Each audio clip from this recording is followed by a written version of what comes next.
Yeah, so it's just an interesting karma, I guess. It's just a really interesting story.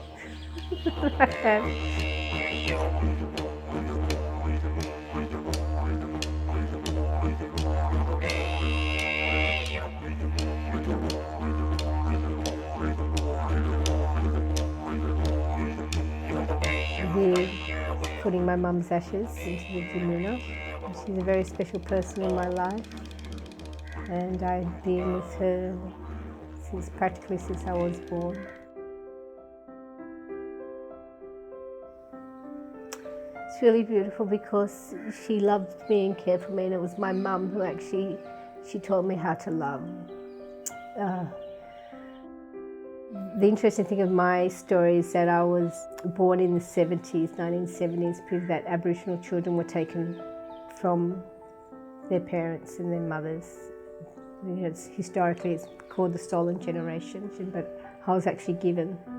You know, when I was 6 weeks old, I was given to Colleen, my mum who I grew up with, and I just loved her so much and was cared for her, cared by her. And then when I was 21, I got a certificate.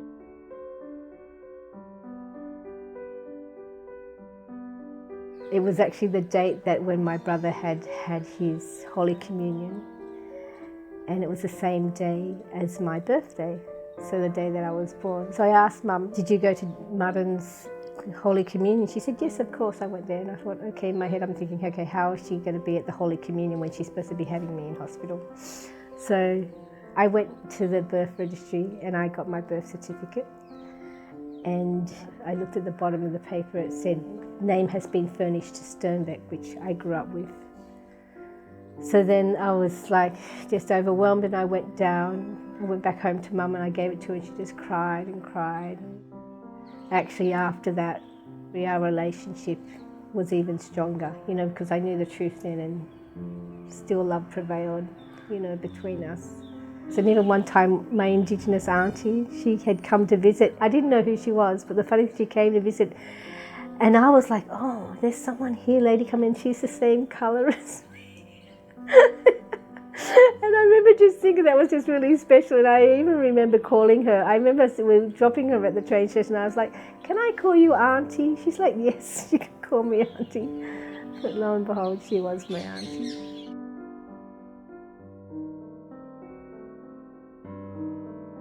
I just love the temple, and so I joined the temple when I was 14. Just having this rich cultural experience in devotional life, living in the ashram, worshipping the deities every day. I was really peaceful and I was really happy there. Learning about the sacredness of the land, and particularly Vrindavan, by coming here as a holy place and going on pilgrimage.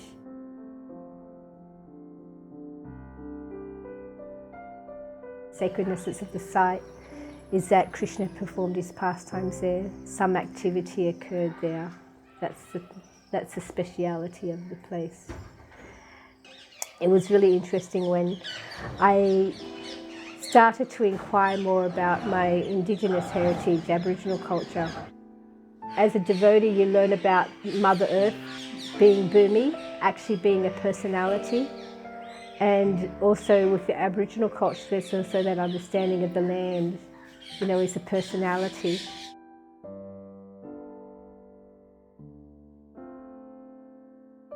And there were so many parallels between Vedic culture and Indigenous culture, particularly with spirituality. Auntie Pauline Gordon, so she was from the Bundjalung tribe, and she was sitting and she was teaching us this, in seeing everyone as a spirit being who is temporarily in a physical form. To me, there's like a sacred truth, and I think it's particularly of all different Indigenous cultures, there's this sacred truth of the spirit, that we are a spirit being in essence, but temporarily we have these physical forms that we enter into, and then we leave.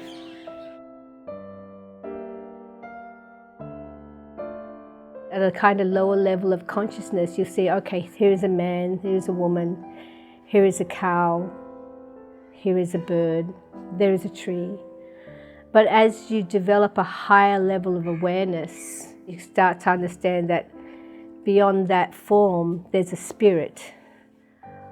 So you're not necessarily the tree, the bird, the human. You're saying, oh, here is a spirit being. And when you can look at that level of that higher awareness of spirit, it's at that level where you can actually see everyone equally. The fact is the Supreme Lord is with all the living entities at all times. So therefore, wouldn't we have respect for all living entities always?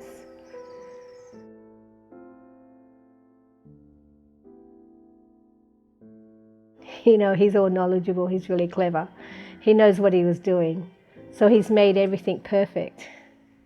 Everything is perfectly made, so we can exist here. You look at Indigenous communities also, everything was always provided for. The people knew how to find water in the desert. You know, in certain places when the wattle flower blossomed, that was an indicator that there would be a food source in the rivers at that time. So just looking at the indications of nature. But who gave that system? The Supreme Lord.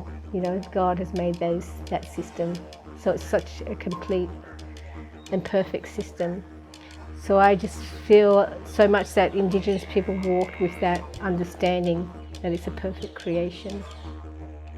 It's about relationships. Are we seeing them in relation to the creation of the Supreme Lord, something that is perfect and something that has a use?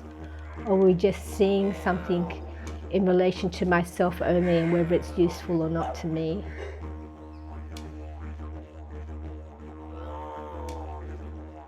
You know, there's this word that was used called dream time. This is how this particular mountain was formed, or how a particular river was created, or a particular animal. But really the dreaming is something that's going on now. It's just that we're not tuned into it. Like there's all different frequencies for different radio stations. And usually when you're into one frequency or one particular radio station, you can't hear what's on the other radio stations.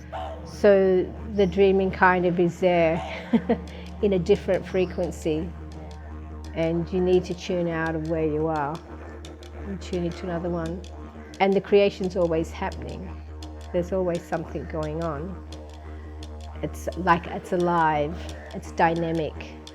It doesn't stop, you know, it's not like the Lord created something and then he stopped. You know, it's a constant process. It's ever evolving, ever changing. I feel that the facility has been created by God to give facility for some experience.